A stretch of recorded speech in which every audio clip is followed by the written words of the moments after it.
Champions লিগের সেমিফাইনালের প্রথম লেগে বায়ার্ন মিউনিখের মাঠে খেলতে যাচ্ছে Real Madrid. Champions league, Real Madrid, Bayern Munich, classic লড়াই অ্যালিয়ান্স এরিনায় রাত 1টায়।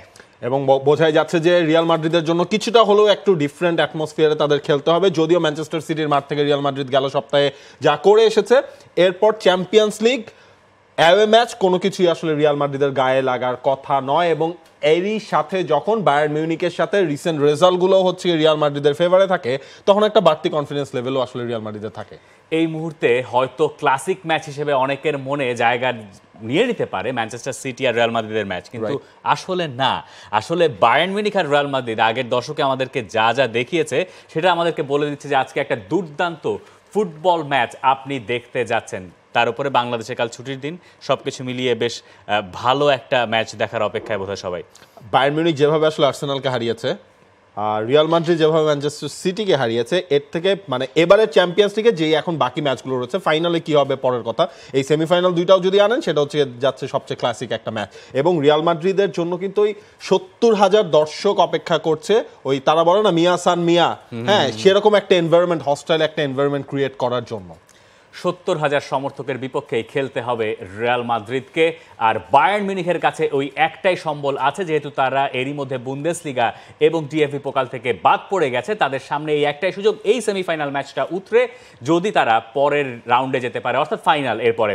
কিন্তু সেমিফাইনালের আসল ঘটনা হচ্ছে যে পরের লেগ যেহেতু সান্তিয়াগো বার্নাবিউতে, এই ম্যাচটায় বায়ার্ন মিউনিখকে জিততেই হবে, এরকম একটা বাধ্যবাধকতা বোধহয় বায়ার্ন মিউনিখের উপর না চাইতেও পড়ে যাচ্ছে।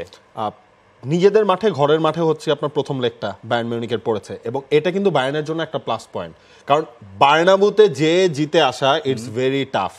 এবং রিয়াল মাদ্রিদ যেটা আমরা বলছিলাম যে ইতিহাদে যেটা করেছিল, ফিরতি লেগটা ছিল ইতিহাদে, তারা সেখান থেকে শেষ পর্যন্ত হাসি মুখ নিয়ে ফিরতে পেরেছে। এবং এই জায়গাটায় হচ্ছে গিয়ে ওই আপনার টমাস তুখেল একটা কথা বললেন না যে myth, champions league Real Madrid, এই পুরোটাই হচ্ছে গিয়ে মিথ। তবে সেই মিথটা তারা যদি ক্যান্সেল করতে চায়, ঘরের মাঠ ছাড়া এর থেকে বেটার কোনো ইয়ে নেই। মানে একটা ভালো শুরু যদি আপনি পেতে পারেন, হ্যাঁ ভালো শুরুর পরও বার্সেলোনা চ্যাম্পিয়ন্স লিগে হোঁচট খেয়েছে, কিন্তু বায়ার্ন মিউনিখের কাছে সেটার একটা বড় চান্স আসলেই রয়েছে। বায়ার্ন মিউনিখ এবং রিয়াল মাদ্রিদ তাদের শেষ 3 টাইয়ের রেজাল্টগুলো যদি আপনি একবার দেখে নেন, তাহলে আপনি জানেন যে রিয়াল মাদ্রিদ সেখানে কট্টর ফেভারিট। এবং রিয়াল মাদ্রিদ প্রতিবারই এই 6টা যে ম্যাচ আমরা দেখতে পাচ্ছি, 4টা টাই প্রতিবারই তারা উতরে গেছে, প্রতিবার কোনোবারই বায়ার্ন মিউনিখ তাদেরকে হারাতে পারে নাই। এবং আপনি যদি একটা জিনিস দেখেন, বায়ার্নের মাঠের রিয়ালের রেজাল্টগুলো কি, Bayern 1 Real Madrid 2, Bayern 1 Real Madrid 2, Bayern 0 Real Madrid 4। অর্থাৎ বায়ার্নের মাঠে যেই প্রথম লেগগুলোর ম্যাচগুলো যেগুলো রিয়াল মাদ্রিদ খেলেছে, তার প্রত্যেকটাই রিয়াল মাদ্রিদ ডমিনেটিং উইন পেয়েছে। কিন্তু আজকের ম্যাচটা আমার কাছে মনে হচ্ছে একটু ট্রিকি হবে রিয়াল মাদ্রিদের জন্য বেশ কিছু দিক থেকে। হ্যাঁ, আপনি রিয়াল মাদ্রিদের কথা বলতে পারেন, রিয়াল মাদ্রিদের আক্রমণ, ভিনিসিয়াসের কথা, রদ্রিগোর কথা, বেলিংহামের কথা, তাদের কথা আলাদা করে ম্যাচের আগের দিন প্রেস কনফারেন্সে টমাস তুখেল, ইয়োশুয়া কিমিখ দুজনই বলে গেছেন। কিন্তু বায়ার্ন মিউনিখের একটা হুট করেই মানে মনে হচ্ছে যে বায়ার্ন মিউনিখ একটা স্টেবল পর্যায়ে চলে এসেছে। তারা কোচ হিসেবে নিয়োগ দিতে চায় রালফ রানিককে, কিন্তু তাকে আবার সমর্থকদের একটা অংশ চাচ্ছেন না, তারা বরং তুখেলকে আরও বেশি সমর্থন দিচ্ছেন।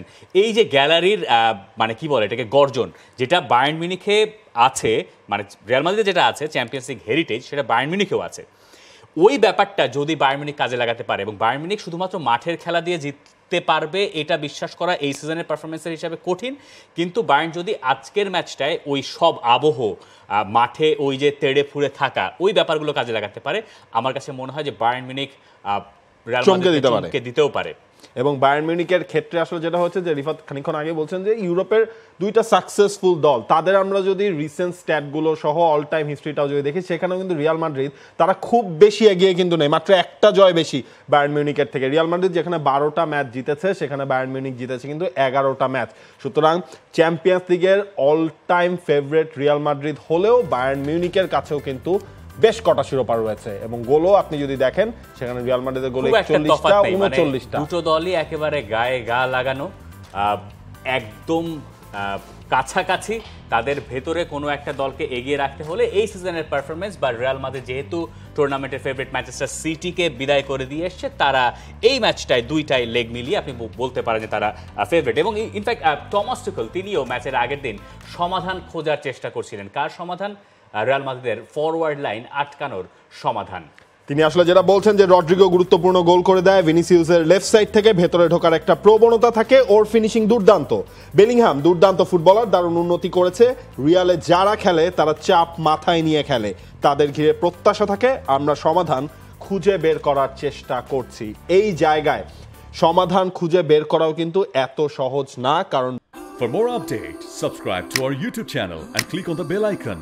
Follow us on Facebook and Instagram. Download T-Sports app to enjoy exciting games and highlights. Visit tsports.com.